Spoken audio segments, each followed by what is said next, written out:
നിങ്ങളൊരു ഇൻവെസ്റ്റർ ആണോ എങ്കിൽ നിങ്ങൾ തീർച്ചയായിട്ടും ഈ 2 റേഷ്യോസിനെ പറ്റി അറിഞ്ഞിരിക്കണം. ഏതാണ് ഈ 2 റേഷ്യോസ് എന്നല്ലേ? Let's check into it. ഏത് കമ്പനിയിൽ ഇൻവെസ്റ്റ് ചെയ്യണം എന്ന് കൺഫ്യൂഷൻ ആയിട്ടിരിക്കുന്ന സിറ്റുവേഷനിൽ ചെക്ക് ചെയ്യാൻ പറ്റിയ 2 റേഷ്യോസ് ആണ് ROAയും ROEയും. ROA or return on assets or ROE, return on equity.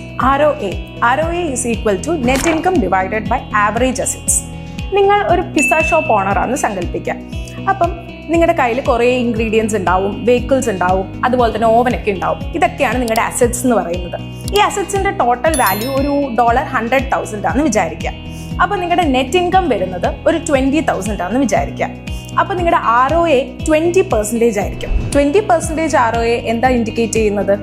ഓരോ ഡോളർ അസറ്റ് വാല്യൂവിൽ നിന്നും നിങ്ങൾക്ക് ഏകദേശം 20 cents റിട്ടേൺ വരുന്നുണ്ടെന്നാണ് ഇത് ഇൻഡിക്കേറ്റ് ചെയ്യുന്നത്. നിങ്ങളുടെ കമ്പനിയുടെ ROA ഹയർ ആണെങ്കിൽ അത് ബെറ്റർ ആയിട്ടുള്ള ഒരു പെർഫോമൻസിനെയാണ് ഇൻഡിക്കേറ്റ് ചെയ്യുന്നത്.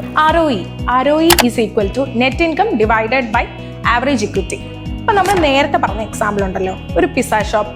അപ്പോൾ ഈ പിസ്സ ഷോപ്പിലേക്ക് ഫണ്ട് നമ്മൾ ഇൻവെസ്റ്റ് ചെയ്തിരിക്കുന്നത് നിങ്ങൾ ഒരു 25,000ഉം അതുപോലെ തന്നെ നിങ്ങളുടെ ഫ്രണ്ട് ഒരു 25,000ഉം, അങ്ങനെ ടോട്ടൽ ഒരു 50,000 ആണ് ഇതിനകത്തേക്ക് ഇൻവെസ്റ്റ് ചെയ്തിരിക്കുന്നത്.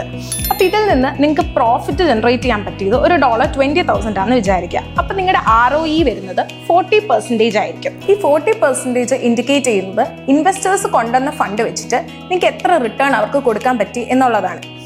ROA പോലെ തന്നെ ROEയും ഇൻക്രീസ് ചെയ്യുന്നതാണ് നല്ലത്. അതാണ് കമ്പനീൻ്റെ ബെറ്റർ പെർഫോമൻസിനെ ഇൻഡിക്കേറ്റ് ചെയ്യുന്നത്. ഒരു ഡിസിഷൻ മേക്കിംഗ് പ്രോസസ്സിലോട്ട് വരുന്ന സമയത്ത് ROA മാത്രം കൺസിഡർ ചെയ്താൽ പോരാ, ROAയും കൂടെ കമ്പൈൻഡ് ആയിട്ട് കൺസിഡർ ചെയ്തിട്ട് വേണം നിങ്ങൾ ഡിസിഷൻ എടുക്കാൻ വേണ്ടിയിട്ട്. അപ്പം ഇനി മുതൽ നിങ്ങൾ ഇൻവെസ്റ്റ് ചെയ്യുമ്പം ഈ കാര്യങ്ങളും കൂടെ നിങ്ങൾ മനസ്സിൽ വെച്ചേക്കുക. കമ്പനിയുടെ ROAയും ഒക്കെ ചെക്ക് ചെയ്തിട്ട് വേണം നിങ്ങൾ ഇനി തൊട്ട് ഇൻവെസ്റ്റ് ചെയ്യാൻ വേണ്ടിയിട്ട്. അപ്പം ഇതുപോലെയുള്ള മോർ ഇൻഫോർമേറ്റീവ് വീഡിയോസിനായിട്ട് സ്റ്റേ ട്യൂൺ.